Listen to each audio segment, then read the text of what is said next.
A life of perpetual anxiety makes it impossible to love God and neighbor as we should. That's why it's not okay. Yeah. It is interfering with God's work for you. Mm-hmm.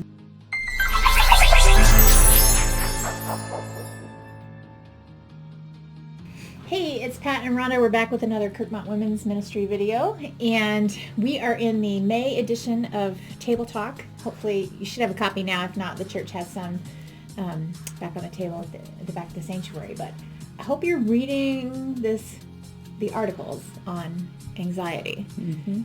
So Sarah and I talked last time about what is anxiety, and then this week Pat and I are going to jump into two of the articles. I wanted to skip one personally. She wouldn't let me. So we're going to do the source of anxiety, which is on page 10, and it's by Matt Ryman, and then the effects of anxiety we're going to talk about as well. So let's start with the source of anxiety, because this is the one I didn't like. Yes. I'm going to hand it to you. Oh, thank you.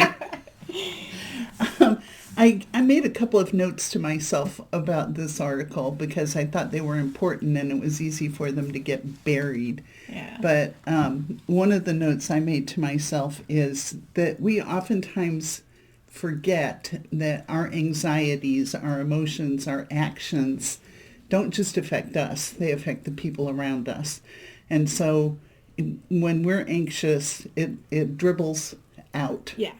And we need to remember the second note I made, which is that Jesus is always the solution to our situations, and especially to our anxieties.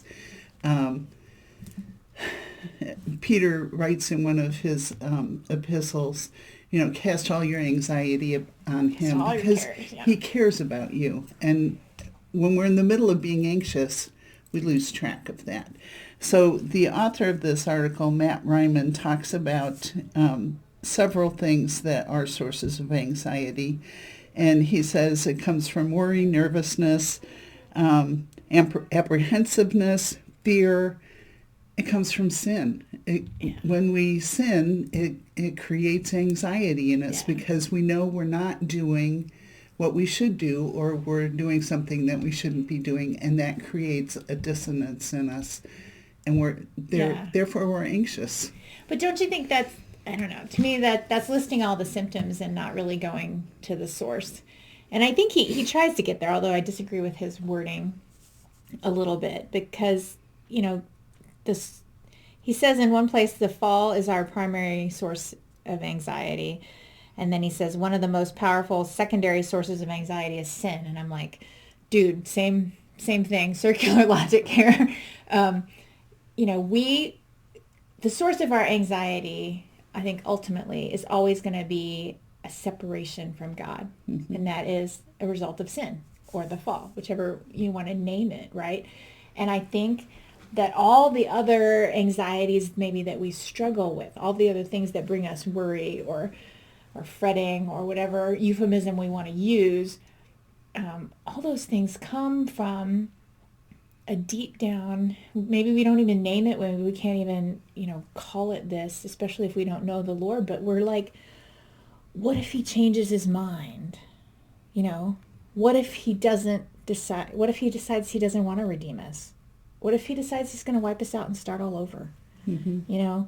And I think it's that in our heart that makes us nervous, Well, I think the bottom line on that question is, what if he's not a good God? Yeah. And that's probably a better way to say it. Yeah. If he's not a good God, then how can we trust him? Right.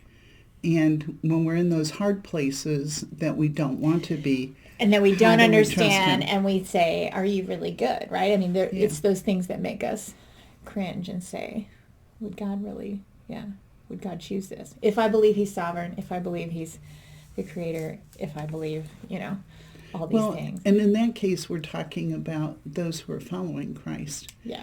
If you don't have Jesus to go to, then what do you do? Then the source him? Of your anxiety is that you don't have Jesus, right? Exactly. Yeah.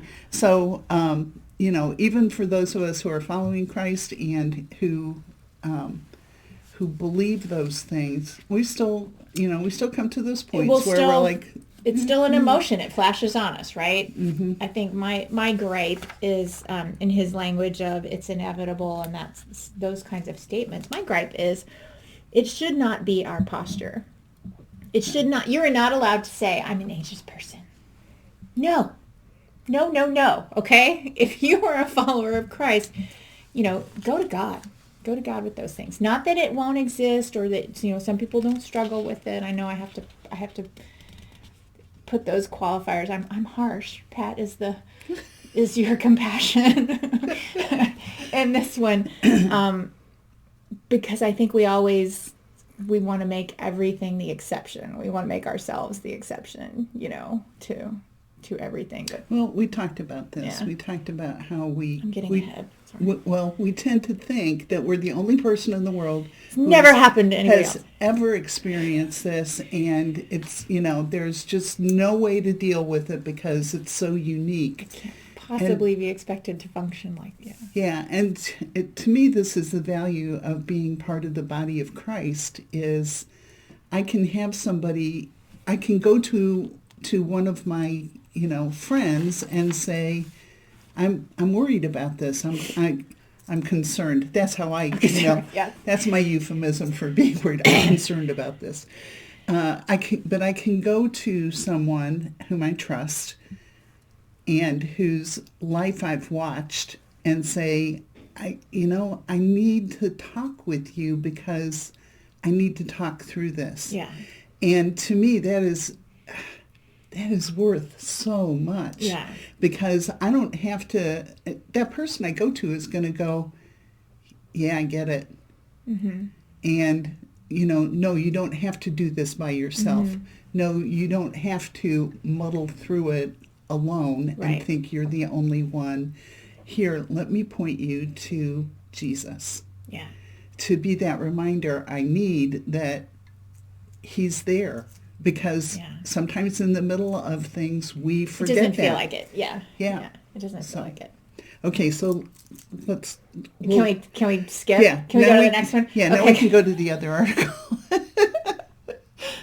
Yeah. I will read you half of what he wrote and half of what I wrote because I crossed through words. He says, someone with anxiety may simply need to strengthen his faith in the sovereignty, goodness, and faithfulness of God. And I crossed out may simply. No, people. Someone with anxiety does need to strengthen his faith in the sovereignty, goodness, and faithfulness of God. It's this holy fear, a fear and reverence of the Creator that drives out our lesser fears. And again, I'm not saying we don't experience it. I get everybody gets anxious, right? You're allowed to have the feeling, but you're not allowed to let it control your life. And you're not allowed to let it impact your relationship with God and others, which is where Rebecca goes in the next article. Yeah. Right? For me, the analogy there is anger. We all get angry. Yeah. The problem is, how do we deal with our anger? Right. Well, we all get anxious. The question is, how do we deal with the anxiety? And the solution is not to say, I'm going to wallow in this for months. No. The solution is Jesus. Yeah. And that doesn't mean that, you take it to Jesus and immediately it doesn't go away, guys. Yeah, it's wonderful, but you keep taking it to Jesus. Yeah. You keep going back and saying, I need you. We have to live in submission to him. Yeah. We have to live in submission to him. Okay, so let's go to Rebecca's. So her article, and here's the thing, because we have to sidebar just a sec. So my beef with this and with anxiety is how normal it is, how acceptable it is to say, I have anxiety. I'm an anxious person. I'm a worrier. Depending on what generation you assign the word to your age group, right? But it's way too normal and okay. And I'm telling you, it's not. And I want to read you right at the beginning of her article. She says, a life of perpetual anxiety makes it impossible to love God and neighbor as we should. That's why it's not okay. Yeah. It is interfering with God's work for you. Mm-hmm. And we can't do that. This should be our concern, right? And anxiety just turns us in on ourselves, right? I think she talks about that. We should probably go there. But yeah, it turns you in on yourselves. You become self-focused, self-absorbed, which is why it's kind of comfortable, kind of easy for us to just say, oh, well, I'm just feeling anxious. Let me share all my anxieties, and then you share all yours, and then we'll get in a group and we'll make them all bigger. And, you know how it goes. Have you been to that ladies' meeting? Yeah. Anyway. I'm going to stop talking. You're going to jump in and save me there. Yes, I've been to that meeting. You've been to that meeting? Okay. And no, I don't enjoy it. She's exactly right. We get so focused on what's going on inside our heads and within our circle and our little sphere of influence that we can't look up and we can't look out. And we're stuck. And to me, that is the major problem, is we can get so stuck in being anxious that we forget that that's not where we're supposed to be living. What you're called to do. Yeah. Okay. Yeah. If we're so worried about ourselves, then we aren't paying attention to our neighbor and their needs. And if we're we lose all perspective. Yeah, if we're stuck inside ourselves, we can't look to God, because we're like, it's me all the time. That is not what God intends for us. He tells us that he has made us his masterpiece and that he has created good works ahead of time for us to do. And if we're, stuck with, oh, I'm so anxious about this, and this, we're not looking for what he's got for us to do. No. We're just stuck. Yeah. I mean, it's the enemy's, one of his greatest tactics, really, to keep us self-focused and occupied and not doing kingdom work. And guess what? You're supposed to be doing kingdom work. She has some good language. She says, anxiety colors our view of the world with a sinfully negative lens. She says it magnifies and gives a false coloring to objects and renders your burdens too heavy to bear. And to which I wrote, are we glorifying God or glorifying our problems, right? We tend to catastrophize, like, we take real problems. They start real, right? They start as inconveniences and difficulties and horrible diagnoses and all these kinds of things. They start real, but then we just make them, we glorify them until they are so big and so ugly that it can't possibly be helped. It can't be fixed. It can't be conquered. I don't even want it to be, I mean, sometimes it becomes your whole identity to live in this crisis, and that's not where he wants us. We're supposed to glorify God, not glorify the effects of the fall. Yeah. I guess. She talks, the title of her article is The Effects of Anxiety, and she talks about 3 areas. Yeah. One is the physical effects of anxiety, and those are real. Yeah. And in fact, it can become a loop of, I don't feel well, and then you start worrying about that, which makes you feel sicker. Pretty much never going to feel well. Yeah. Yeah. So there are real physical effects from being anxious. She talks about the relational effects, that it has an impact on our relationships, and it's partly because we become inward focused. If you've ever tried to have a conversation with somebody who is extremely anxious, it's exhausting because they do catastrophize and they go to the worst possible scenario of what's going to happen, and you can't pull them back because they're stuck there. So it'd be good to not be that person, if at all possible. Having said that, we do have to stop and say there are people who are biochemically anxious. Their body has made them anxious. They need help getting help. Yeah. And so it's not okay we don't dismiss anyone in the covenant community, right? I mean, we have to meet people where they are, but it's also, we're there to exhort one another to good works. Yeah. And not self-wallowing. Yeah. Which takes us to the last one. She talks about the spiritual effects. And this is really, she says, this is the heart of it. And it is. She says, we're most often anxious because we either do not believe or do not feel as though our shepherd is good. That is the bottom line. Yeah. She talked about, we were talking about catastrophizing and, the line that Pat just read, anxiety often happens when we doubt or lose sight of God's wisdom and goodness.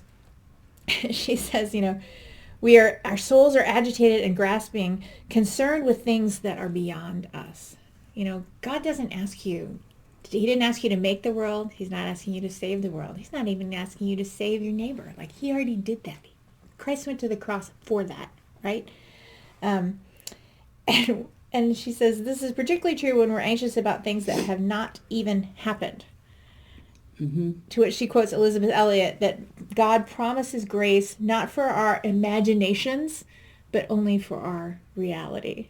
So I think the enemy knows that we have grace, we have a Savior, we have the atonement, but he's going to let your imagination run wild, and then you're going to assume that God can't even conquer that, And there's no grace for the craziness, right? Yeah. There's grace for what he has asked you to face, not for all the stuff you're dreaming up. I loved where she said anxiety listens to lies. Yeah.